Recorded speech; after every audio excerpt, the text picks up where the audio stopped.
Les secteurs du théâtre, de la danse, du cirque et même de la chanson peinent à combler leurs salles au Québec. Le taux d'occupation global des salles de spectacle en art vivant était de seulement 49% en septembre dernier, selon un article paru dans la presse le 1er novembre.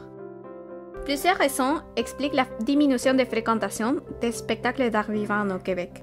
L'intérêt pour les plateformes de visionnement en ligne explique en partie cette situation, selon l'humoriste et chanteuse Rebecca Bucci. Il y a eu comme tout l'historique de la pandémie, que c'est sûr que ça nous a comme appris à être satisfaits de nos vies, on dirait, en restant chez nous. Donc, tu sais, s'il y a une baisse par rapport à avant 2020, je me l'explique comme ça. C'est sûr qu'il y a une grosse offre aussi en ligne quand on pense au Netflix de ce monde. Puis, tu sais, il y a vraiment du bon contenu là, sur Netflix. Fait que je peux comprendre que des fois, c'est facile de rester chez toi dans ta couverte et d'écouter Netflix. La baisse de fréquentation n'affecte pas tout le secteur de la même façon. Les spectacles expérimentaux et d'humour seraient les plus populaires. La directrice de la serre Art Vivant, Claudette Doucet, les constate. L'événement principal qu'on produit à chaque année, le FTA, a encore un très haut taux d'assistance. L'an dernier, on était à 90, peut-être même 95% des salles remplies. Mais il y a une forme de fidélité qui s'est créée autour du festival parce qu'il y a une confiance aussi en la programmation. Donc, c'est le travail à entretenir, en fait, c'est de savoir que les gens vont venir voir des spectacles au théâtre d'artistes qui connaissent ça, puis ils viennent juste pratiquement parce qu'ils sont au FTA. Ça varie beaucoup.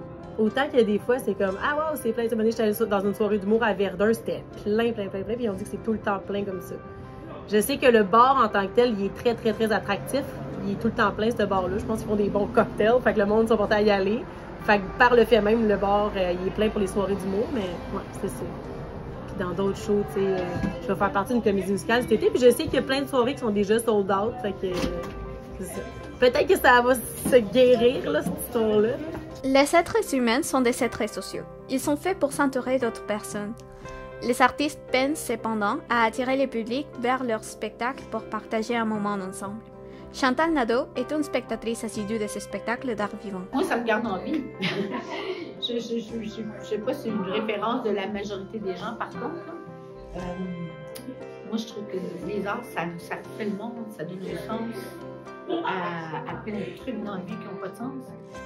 C'est comme essentiel. Je trouve ça dommage qu'on a trouvé ça pas essentiel comme service. On voit ça comme un divertissement, mais pour moi, c'est comme quelque chose d'essentiel. Une possible solution à la baisse de fréquentation de ce spectacle en art vivant serait d'encourager les spectacles des artistes émergents locaux. Donc, il faut aussi vraiment prendre soin de la place qu'on a donnée à la culture. Encourager pas juste les grands noms, là, les grandes vedettes, mais non, pensez à une soirée locale près de chez vous, un peu comme ici. Faut mettre en valeur, on a un réseau incroyable au Québec de maisons de la culture qui peuvent vraiment être des centres de rassemblement communautaire hyper forts, comme les bibliothèques le sont, comme les piscines publiques le sont. Une soirée comme ce que je viens de vivre ce soir où j'animais le Café Chaud, qui est une soirée que j'ai moi-même organisée, où est-ce qu'il y a des artistes de toutes les disciplines, on se rend compte, c'est plus que de consommer de l'art. C'est un moment humain qu'on crée. Tu sais, on apprend des choses, on partage, il y a un échange, il y a vraiment un échange d'un à l'autre qu'il n'y a pas, je trouve, quand on est plus dans des disciplines numériques, on va dire. En fait, je trouve ça dommage parce que je pense que c'est essentiel à une société, ces rassemblements-là. Ici, Andrea Bustillos, au courant Terrebonne.